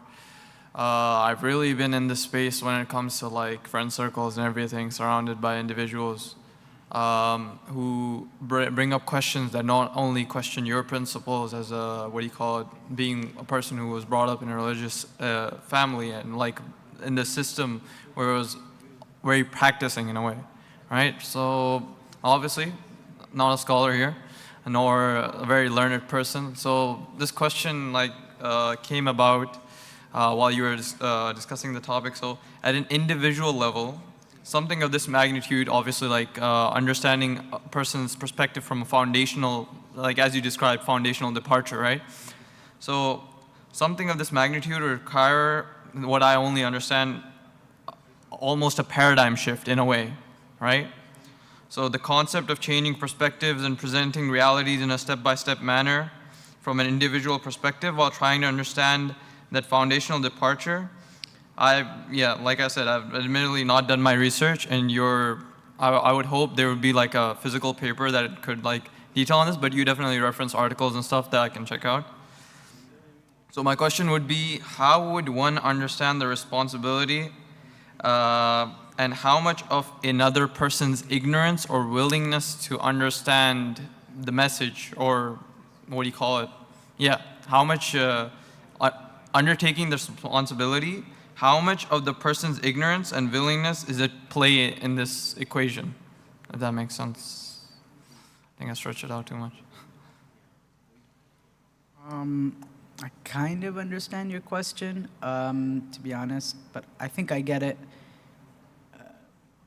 Again, this has to do with childhood, right? I mean, people have childhood traumas and the way they've been brought up and taught religion. And honestly, like I said, I've seen everything under the sun almost in this community. Not just this, the GTA, right? We have 800,000 Muslims or so in this province. So it's a lot of Muslims, and being in the school, obviously meeting over 1,000 parents, there's all kinds of underlying trauma going on, right? And the way people were taught religion when they're young, the way it's prescriptive without explaining things, right? There's all kinds of reasons, right? And again, I think this belief in the existence of God, the understanding that, okay, I believe in God, but how does that shape my life, right? So drawing those connections between God and how that translates into someone's life. That's a point of departure.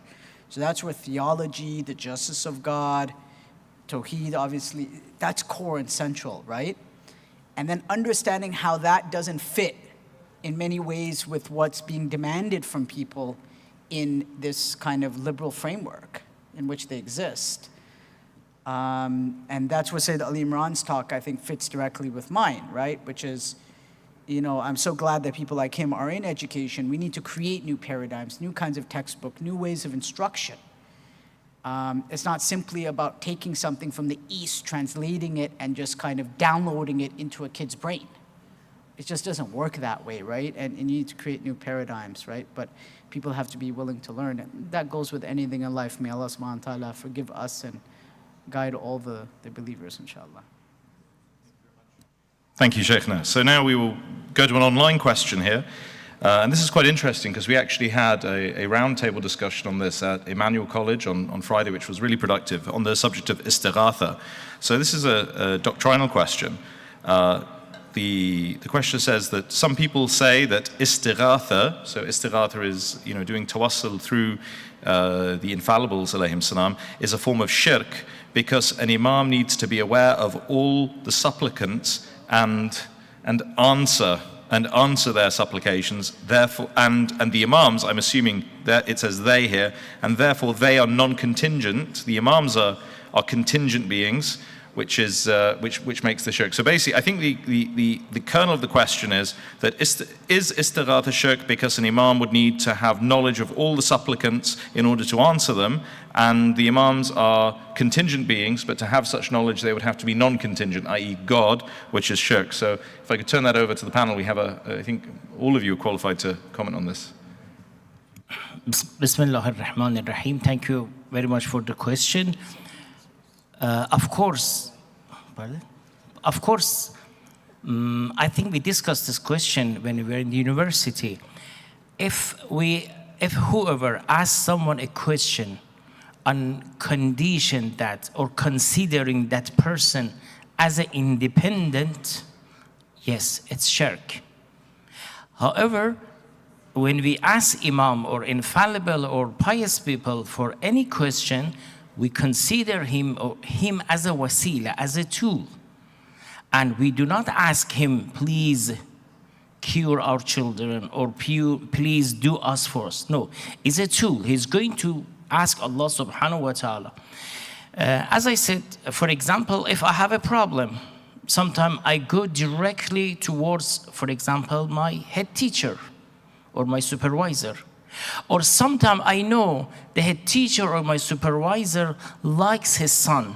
Through his son, I'm going to approach him. So I do not consider his son as independent. So shirk, yes, it will be shirk if you consider the person you are questioning, if you are going to question him as independent, and he's going to cure your son, he's going to heal your son, he's going to, for example, fulfill your hajat. Yes, it's shirk. But we consider him as a wasila, as a tool. We ask him, since you are close to Allah subhanahu wa ta'ala, please ask on behalf of us. Ya wajihan in Allah. Since you are very wajih, very close. Thank you for that. Thank you for that answer, Sheikhna. So now if we could go back to the ladies' side. Bismillah.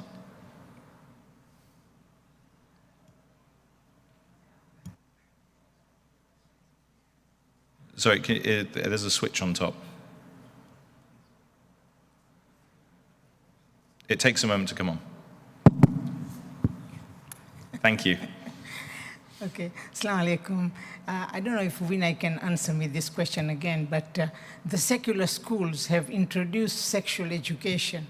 Have we, as a community, studied the sexual education that the secular are teaching, and how we can introduce it to our madrasas or to our people, or from the mimbar too, to educate our youngsters as to how to handle these issues? Question, sister, which is, and this is where I think, inshallah, Sayyid Ali Imran on the next panel will be, he's taken that mantle now. I've moved on from, not that I'm not involved anymore, but it's not my day-to-day work anymore. But it's something obviously I'm very passionate about, because I see all these children of the school as my own children. And yes, I think that having more professional development along the lines of what does a tarbiyah curriculum look like is vitally important. And what does that mean? And I think that there are other schools and other scholars and other institutions that are doing that already, and we don't need to recreate the wheel, or reinvent the wheel rather. And they exist, like out in California, and as Sayyid Ali Imran was saying, in Australia. So there are other institutions that are doing that, but I think the most important thing is just simply to be aware of the presuppositions that are inherently found in a secular textbook. Where does that come from? Where do those presuppositions come from? I think it just starts from a point of self-awareness. And one of the things that I used to do when I was at Asadiq is we used to have regular meetings with teachers to deconstruct their teaching. So I would look at their curriculum, I would look at what they're teaching, and ask them, what is your point of departure when teaching math? What is your point of departure when teaching science? How did you reach these conclusions, right? And sometimes the teachers themselves, because they've spent 10, 15, 20 years in the secular education system themselves, don't even realize. It's not that they have a bad intention. They're mu'min, Shia, inshallah.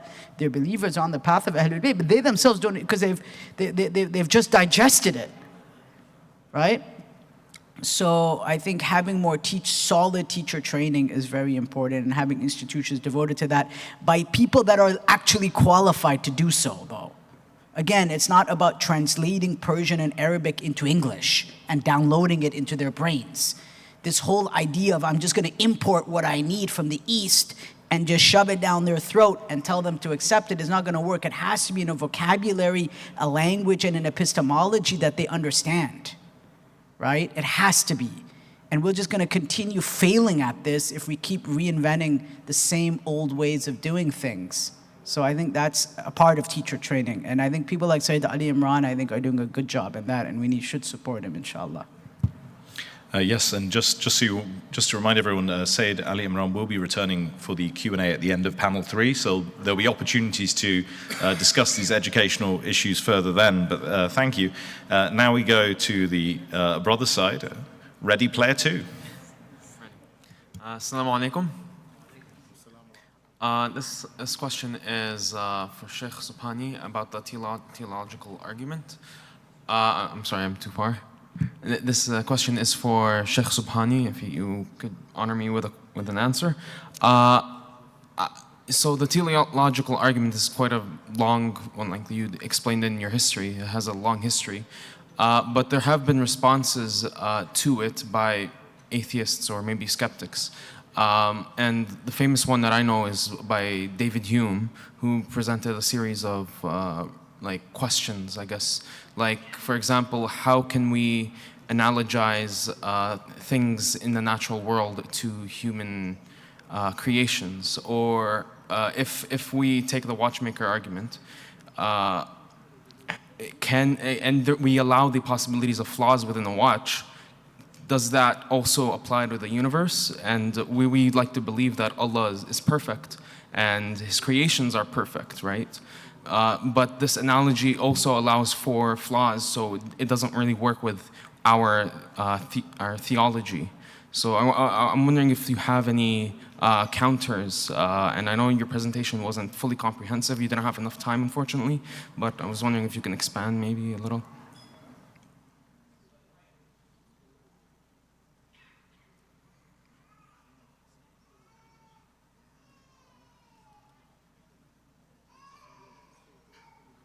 If I understand your question well, you say, how can we reach to such conclusion that the order of the world prove that the creator of the world is wise? Okay?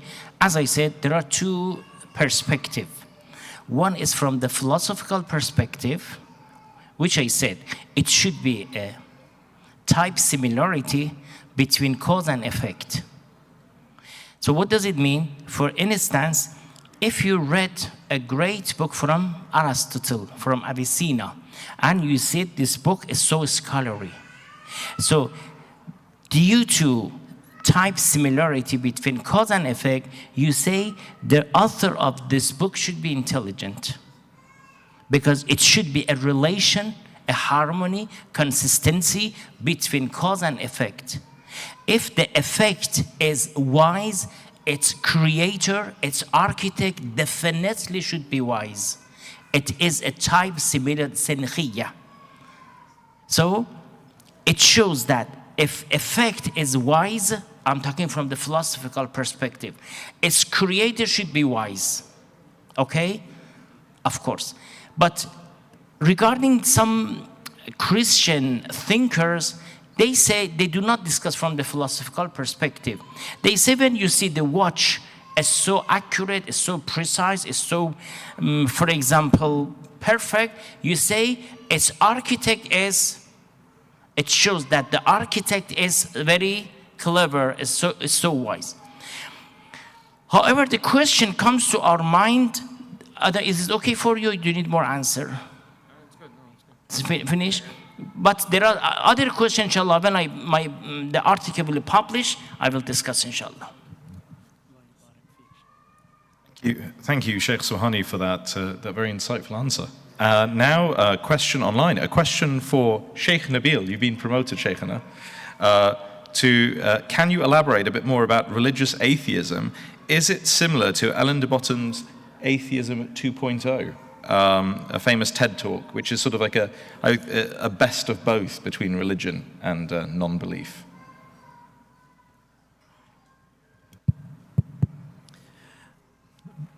Thank you for the question. I haven't seen the TED Talk, so I wouldn't be able to comment on that. But there have been, in history, before what people would call secular humanists, there were religious humanists who believed that there were certain values that were important and they identified as Jewish, Christian, Muslim, or whatnot, and that the most important part of their faith was these values related to charity and helping society and about this world.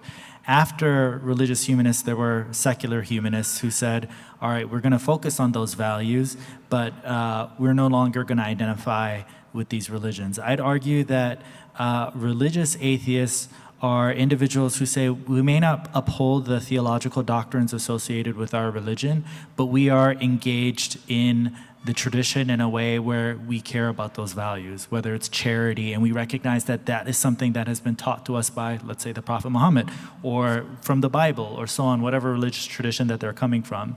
And so for them, the theological doctrines may not be something that they uphold, but they see a value in being part of the community. They see a value in, this is something that probably many of you have heard within Judaism has occurred, where there are people who don't uphold the doctrines, atheist Jews. They don't uphold the doctrine of monotheism. They don't believe in, let's say, following the commandments of the Torah, but they have, I think it would be critical according to the 40 hadith that there's a ta'assub there, but like that they have a connection to their community and saying there's a value in being part of this community.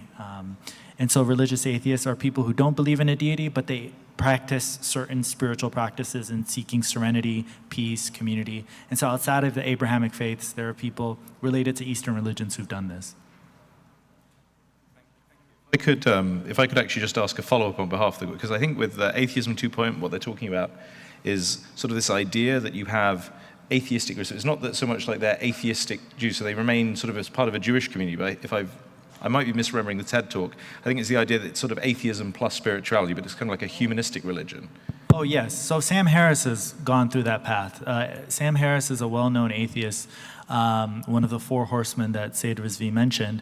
But he cares very much about spirituality. And so we have to define spirituality now. What is spirituality? Usually when we think of spirituality, we think of a horizontal relationship where humans are trying to engage in a mi'raj, get close to God, proximity to God.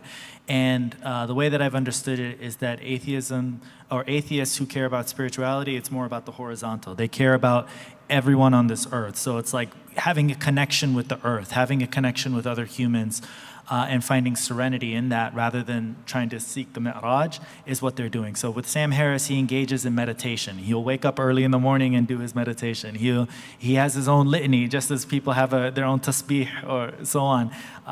Their breathing techniques, going into nature. These are things that we would do as Muslims and say, I can find something beautiful in watching the sunrise, the sunset, going on hikes or so on. And so atheists would say, rather than saying that I don't have to go into the critiques of atheists, but what they would say that a word that we can use to describe the awe and the peace and the bliss that we feel in prayer or in these other activities is a connection that is called numinous, which was coined I forget.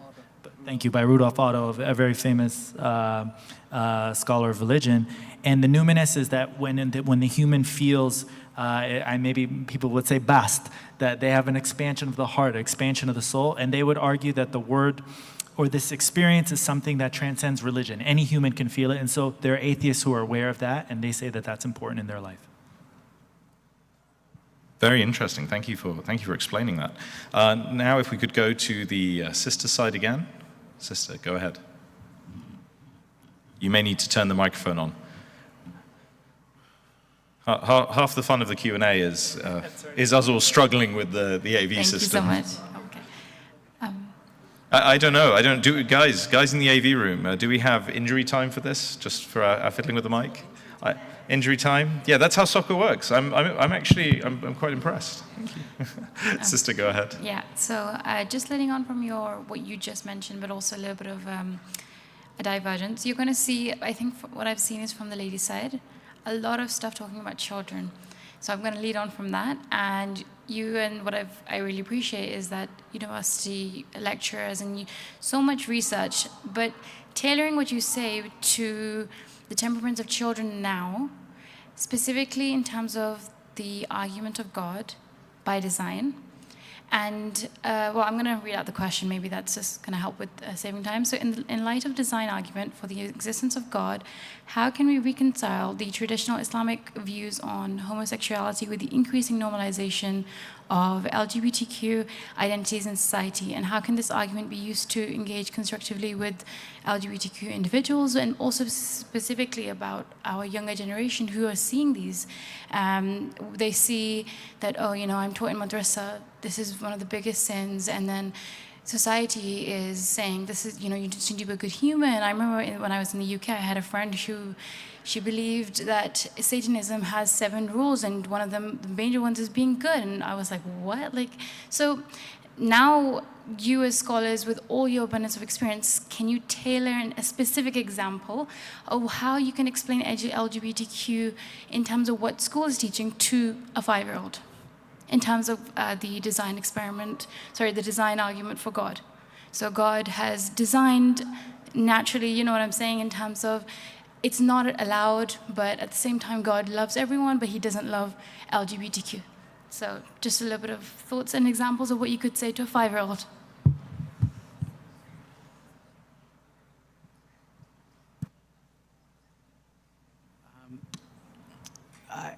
Well, since I did mention it, but then maybe Sheikh can add to it.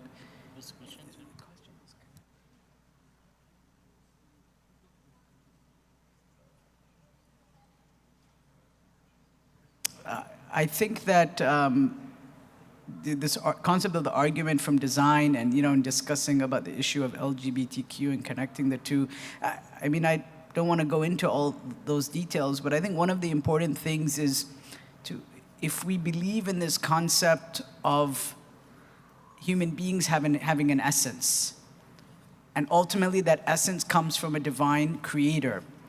But as Dr. Nabil Hussein was just kind of pointing out, well, that's not really enough, right?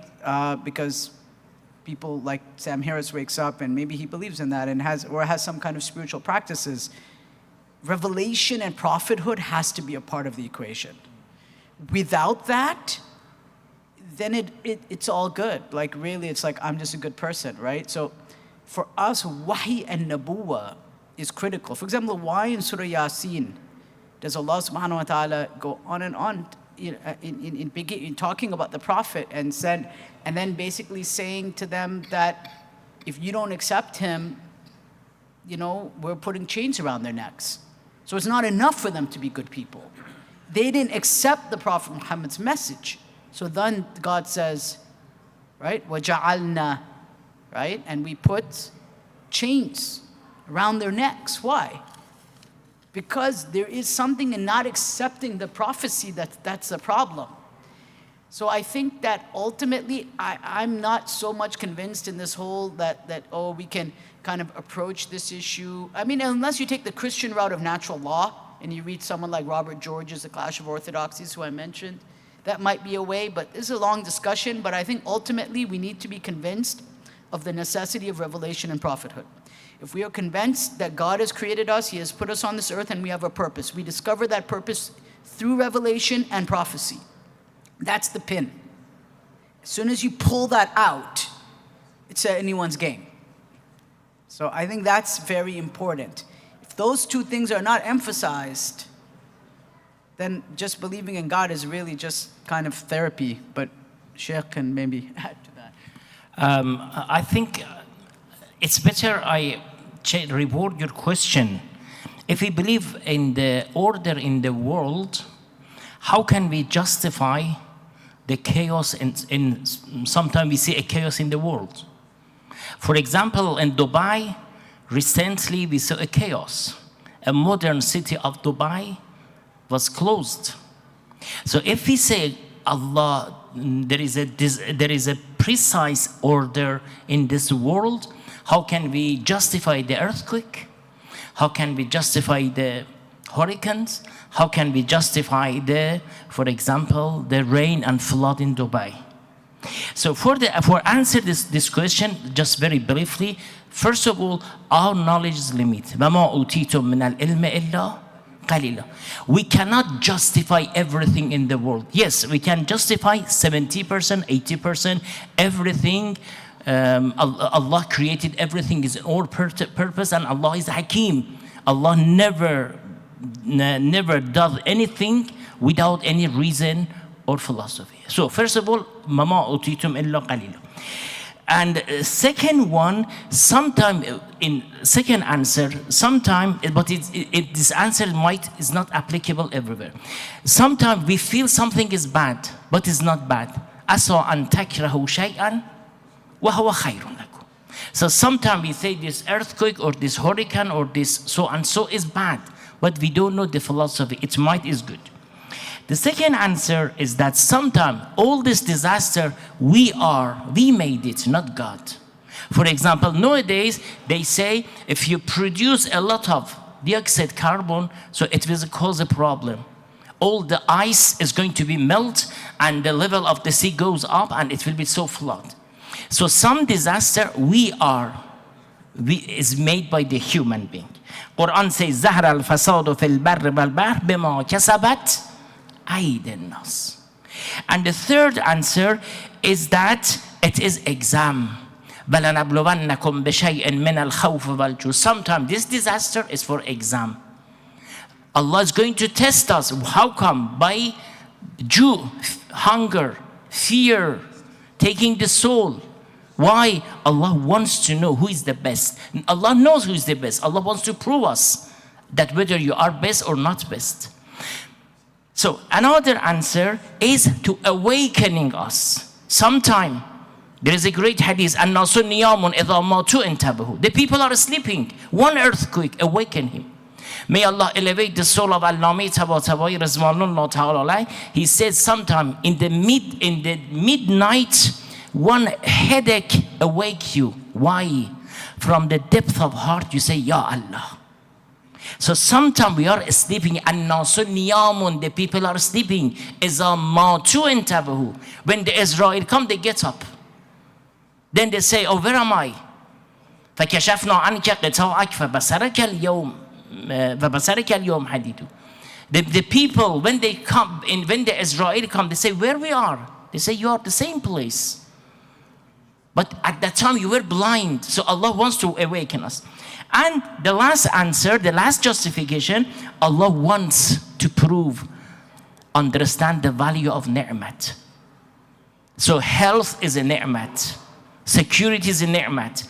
So and so ni'mat, Allah wants to show the value of His blessing. Thank you very much, Sheikh Subhani.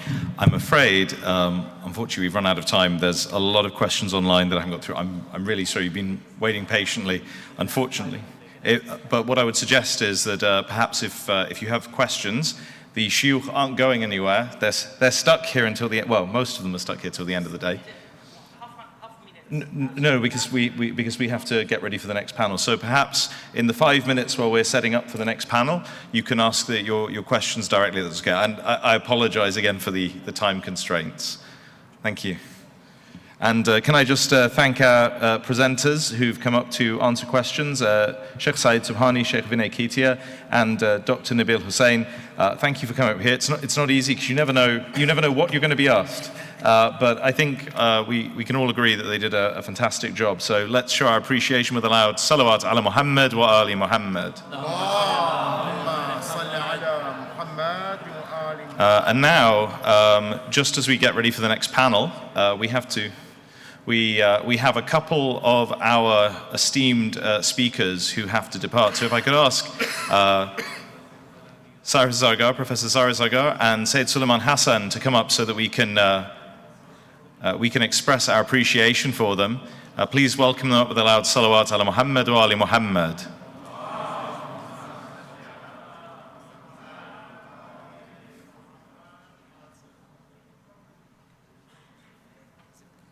And also, if I could ask the President of the WF, Hajj Safta Jafar, to come up as well to present the awards.